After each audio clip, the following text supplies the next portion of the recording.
Yaw! Kamusta mga pamangkin? Welcome muli sa Tito Daldal, kung saan binubuksan natin ang mga kwento ng buhay ng mga taong iniidolo natin. Ngayon, dadalhin ko kayo sa buhay ng isang tao na hindi lang basta artista, hindi lang basta martial artist, kundi isang alamat. Siya yung taong nagpakilala sa buong mundo na ang Asyano, hindi pang sidekick lang, kundi pwedeng maging bida. Siya yung nagsabing, "Be water, my friend."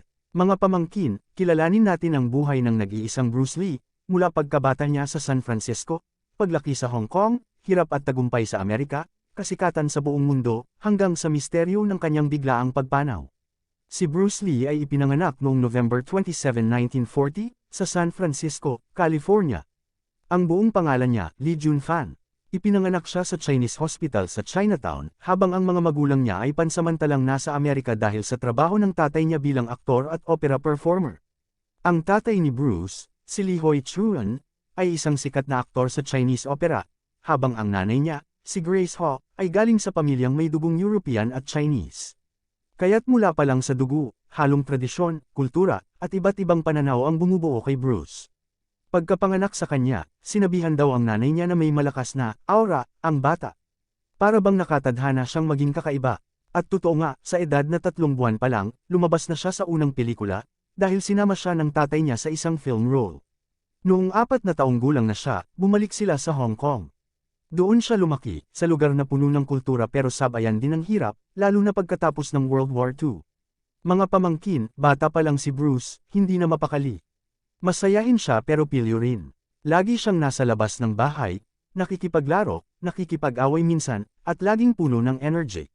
Bukod sa hilig sa sayaw, oo, magaling siyang sumayaw, lalo na sa cha-cha, naging hilig din niya ang pakikipagsuntukan sa kalye. Madalas siyang malagay sa gulo. Dahil dito, nagdesisyon ng mga magulang niya na ipakilala siya sa martial arts para magkaroon siya ng disiplina. Dito na pumasok ang isang malaking turning point sa buhay niya, nakilala niya ang legendary Wing Chun master na si Ip Man. Sa ilalim ng training ni Ip Man, natutunan ni Bruce hindi lang ang galaw ng Wing Chun, kundi pati ang pilosopiya sa likod nito, kontrol, respeto, at disiplina. Pero dahil may halong dugong ibang lahi si Bruce, madalas siyang mabuli at hindi tanggap sa mga training group. Kaya't kadalasan, one-on-one siya tinuturuan ni Ip Man. Imagine nyo, mga pamangkin, bata pa lang, ramdam na ni Bruce ang diskriminasyon. Pero imbes na tumigil, mas lalo siyang nagsipag. Noong late teen si Bruce, dami na ang gulong napapasukan niya sa Hong Kong. Madalas siyang nasa street fights, at minsan muntik na siyang makasuhan.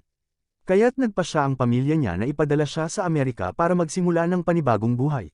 Taong 1959, 18 years old siya, bit-bit lang ang $100 at ilang damit, sumakay siya ng barko papuntang San Francisco, at mula roon, tumuloy sa Seattle. Doon siya nagtrabaho bilang dishwasher at waiter para may pambayad sa sarili niyang pang-araw-araw. Habang nagtatrabaho, pinursu niya ang pag-aaral. Pumasok siya sa University of Washington, kumuha ng kursong philosophy. Dito nagsimulang lumalim ang pagtingin niya sa martial arts, hindi lang ito basta laban, kundi paraan ng pag-unawa sa sarili at sa buhay. Habang nag-aaral, nagturo siya ng martial arts para kumita ng extra. Unti-unti siyang nakilala bilang isang kakaibang guro, kasi hindi lang siya nagtuturo ng galaw, kundi pati ng prinsipyo. Pero eto ang catch. Sa panahon na iyon, maraming traditionalist na Chinese masters ang ayaw na ituro ang martial arts sa mga hindi Chinese. Para sa kanila, parang sekreto ng lahi ang martial arts. Pero si Bruce, wala siyang pakialam. Naniniwala siya na ang martial arts ay para sa lahat, basta willing matuto. Dahil dito, maraming tumutol sa kanya. Isang grupo pa nga ng Chinese martial artists ang humamon sa kanya, kung matalo siya, titigil siya sa pagtuturo sa mga puti. Tinanggap niya ang hamon at nanalo, pero hindi siya masaya. Kasi para sa kanya, masyado raw matagal ang laban. Doon niya napagtanto na kailangan niyang baguhin ang martial arts, gawing mas practical, mas mabilis, mas effective. Mga pamangkin, bukod sa pagtuturo, nakapasok si Bruce sa Hollywood. Nagsimula siya sa TV show na The Green Hornet noong 1966 bilang sidekick na si Kato. Dito, nagpakita siya ng kakaibang galaw at presence na hindi pa nakikita ng Hollywood audience. Pero kahit na standout siya, nahirapan pa rin siyang makakuha ng lead roles. Bakit? Dahil noon, hindi pa tanggap ng Hollywood na maging bida ang isang Asian. Madalas, sidekick lang, villain, o extra. Nakakadismaya para kay Bruce, kasi alam niya sa sarili niya na kaya niyang maging bida. Kaya't pagkatapos ng ilang taon, bumalik siya sa Hong Kong. Habang nasa Amerika, binuo ni Bruce ang sarili niyang martial art, Jeet Kune Do o Way of the Intercepting Fist. Hindi ito nakatali sa tradisyon. Ang prinsipyo, maging flexible, maging practical, alisin ang hindi kailangan. Sabi niya, absorb what is useful, discard what is not, add what is uniquely your own. Parang sa buhay din, mga pamangkin. Kumuha ng makakatulong, iwan ang sagabal, at gawin itong sariling bersyon. Ngunit dumating ang isang mabigat na pagsubok. Noong 1970, habang nagbubuhat ng weights, na-injure si Bruce. Nagkaroon siya ng severe back injury. Sinabihan siya ng doktor na baka hindi na siya makalakad o makapag-martial arts muli. Isipin niyo yun, mga pamangkin. Para bang tinanggalan ka ng pakpak habang nagsisimula ka palang lumipad. Pero imbes na sumuko, ginamit ni Bruce ang panahon ng recovery para mag-aral, magsulat, at palalimin ang kanyang philosophy. Noong 1971, bumalik si Bruce sa Hong Kong. At doon nagsimula ang pagsabog ng kanyang career. Naging bida siya sa mga pelikula tulad ng The Big Boss, Fist of Fury, at Way of the Dragon, kung saan nakipaglaban siya kay Chuck Norris. Boom! Sumikat siya ng todo, hindi lang sa Asia, kundi sa buong mundo. Sa wakas, nagkaroon ng pelikula sa Hollywood na siya ang bida, Enter the Dragon, 1973. Ito ang naging turning point. Ipinakita niya na ang isang Asian, pwedeng maging bida, pwedeng maging international superstar. Sa kasikatan niya, hindi lang martial arts ang dinala niya sa mundo. Dinala rin niya ang pagmamalaki sa pagiging Asian. Mga pamangkin, hindi lang dalaw ang iniwan ni Bruce. Iniwan niya ang kanyang filosofiya. Be like water, mag-adapt, huwag maging matigas. Simplicity, alisin ang hindi kailangan. Self-expression ng martial arts ay paraan para maipakita ang tunay mong sarili.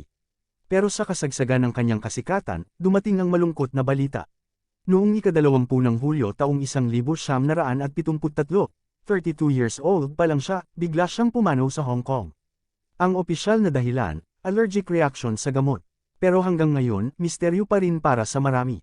Nang iniwan ni Bruce Lee, hindi matatawaran. Binago niya ang Hollywood. Binago niya ang martial arts. Binago niya ang pananaw ng mga tao tungkol sa disiplina, katawan, at kaisipan. Kahit ang anak niyang si Brandon Lee ay sumunod sa yapot niya, bago rin ito trahedyang pumanaw habang nagsushoot ng pelikula. Mga pamangkin, ang kwento ni Bruce Lee ay nagpapaalala sa atin ng isang mahalagang aral, at kung nagustuhan niyo at na-inspire kayo, huwag kalimutan e-like at mag-subscribe. Ang storya ni Bruce Lee ay masasabi na ang tunay na lakas ay hindi lang nakikita sa suntok o sipa, nasa isip, nasa puso, at nasa kakayahan nating mag-adapt, magpursige, at ipahayag ang tunay nating sarili. Ako si Tito Daldal, nagsasabing, huwag kayong matakot maging tubig. Dahil ang tubig, kahit saan ilagay, kayang umangkop, kayang bumuo, at kayang bumago ng mundo. Daldal pa more.